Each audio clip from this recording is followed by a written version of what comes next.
ये कहानी सुल्तानपुर गांव की है जो बहुत ही प्यारा और अद्भुत सुंदर था। गांव में जगह जगह स्टोर लगे हुए थे अतरंगी फूड के।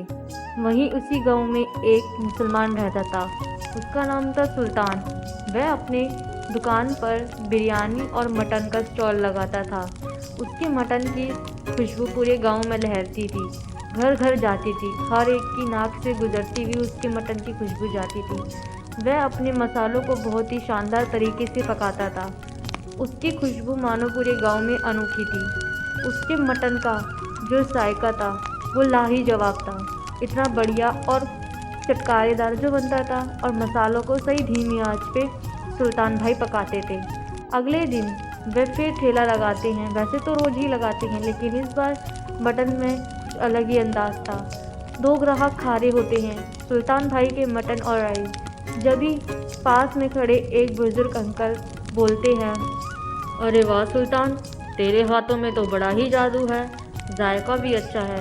तेरे दुकान के ठेले के मटन राइस तो दूर दूर से खाने आते हैं लोग, मस्त बना है। तभी सुल्तान बोलता है, नहीं काका, ऐसी कोई बात नहीं है। ये तो मेरे ताज़े मसाले और धीमी आंच पे पकने का नतीजा है जो इतना बाखूबी और टेस्टी बनता है। और बचा खुचा इसका रंग रोगन। बाकी मैं जहाँ से चिकन लाता हूँ, मटन लाता हूँ, उसकी दुकान भी तो बहुत अच्छी है। अगले दिन रोड के दूसरी साइड एक और ढाबा लग जाता है, जलन और गुस्से के कारण, ताकि सुल्तान का ढाबा ना चले। वह ढाबा जलनखोर होता है। तभी वह आदमी बोलता है, अब देखता हूँ सुल्तान के ढाबे पर कौन जाता है। मैं सस्ता खाना बेचूंगा, चाहे उसके लिए मुझे मिलावट ही क्यों ना करनी पड़े। पर मैं इस सुल्तान का ढाबा नहीं चलने दूंगा। बहुत ही इतराता है अपने ढाबे पर। अब देखता हूँ कैसे चलाता है ये अपना ढाबा। मेरे होते हुए तो नामुमकिन है इसका ढाबा चलना। सुल विक्रम इतना बोलते ही चुप हो जाता है। उसके मन में बहुत लालसा और ईर्ष्या होती है। सामने खड़ा खड़ा सुल्तान देख रहा होता है। वह बहुत ही टेंशन और दुख हो जाता है। दुखी के मारे उसके चेहरे की रंगत उतर जाती है और उसका एक भी ग्राहक नहीं होता है। उसका रखा हुआ स्टोर पे सभी खाना खराब हो जाता है, वेस्ट हो जाता है, जिसका उसे बहुत दुख होता है क्योंकि इसमें पैसा और लागत दोनों लगती है। आखिरकार इतनी मेहनत किस लिए? सुल्तान सर पकड़ के अपने घर में बैठा होता है। बहुत ही गंभीर व्यवस्था होती है, मानो उसके पैरों से तो जमीन खिसक गई हो। तभी उसकी पत्नी आती है और उसे टुकुर टुकुर देख के तभी सुल्तान बोलता है, सोया, हमारे रोड के दूसरी साइड एक और ढाबा खुल गया है। हमारा ढाबा बंद हो सकता है। सामने वाले भाई साहब ने पता नहीं क्या जादू चला है जो हमारा ढाबे से सारे ग्राहक उसकी दुकान पे जा चुके हैं। मुझे नहीं लगता अब हम कुछ कर पाएंगे। तुम चिंता क्यों करते हो? हम कुछ ना कुछ जरूर करेंगे। और ऐसे कैसे ढाबा बंद हो गया? मैं नहीं मानती अगर अचानक से कोई चीज बंद हो जाए तो पक्का उस ठेले वाले ने कुछ तो किया ही होगा। नहीं तो अचानक से ढाबा बंद हो जाना और उसका चल जाना कोई छोटी बात तो नहीं है।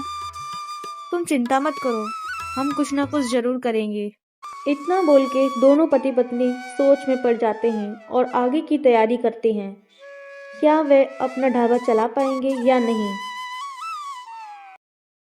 अगले दिन सवेरा होता है। दूसरी तरफ नया ढाबा खुला होता है। वह अपना काम कर रहे होते हैं और ढाबा चल भी रहा होता है। ढाबे पर खाना पकाते समय थोड़ी देर बाद फूड इंस्पेक्टर आते हैं।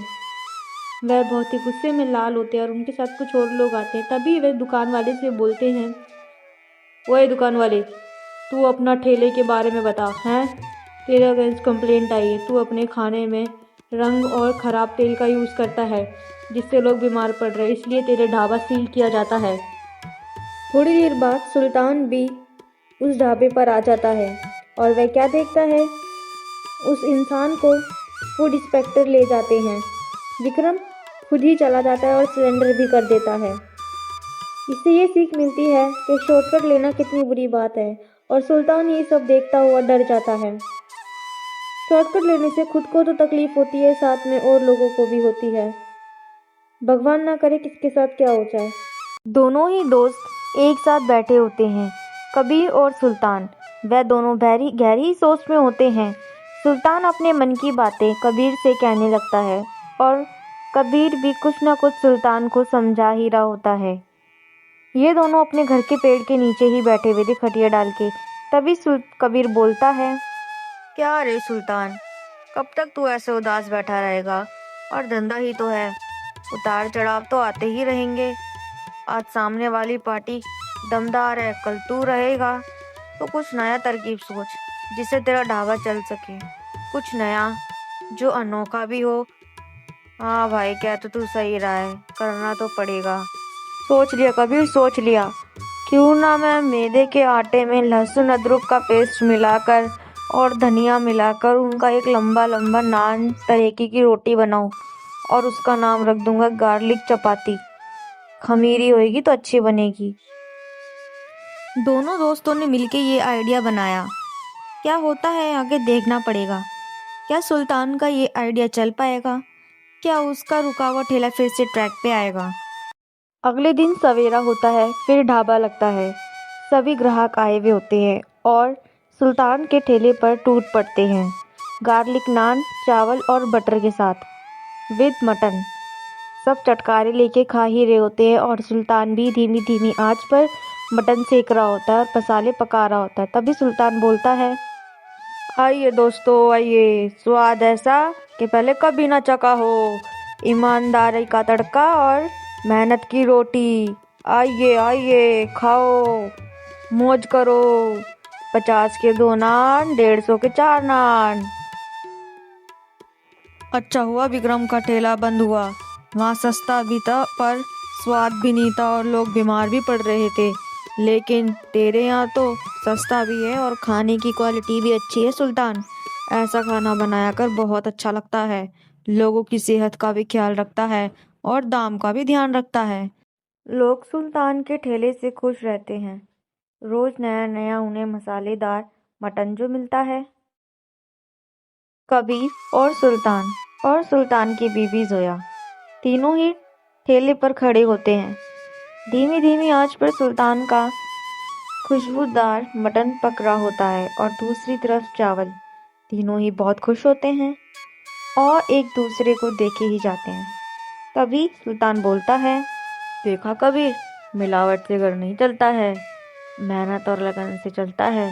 नो मिलावट, ईमानदारी से चलता है। अच्छा सामान और अच्छी नीयत ईमानदारी से करा तो हमारा ठेला भी चला। हमने विक्रम की तरह सोच नहीं रखी अपनी। आज समझ आया, काम ही सब कुछ है। हाँ सही कहा सुल्तान भाई, आपकी ईमानदारी और मेहनत कोई छोटी चीज़ नहीं थी। हिम्मत चाहिए इसके लिए। अब तुम्हारा ये 40 का कॉम्बो पूरे शहर में राज करेगा। ऐसे ही थोड़ी अपने सुल्तान भाई हैं, पहले की मेहनत है आपकी ये। ईमानदारी और मेहनत से करा हुआ काम कभी फेल नहीं होता है।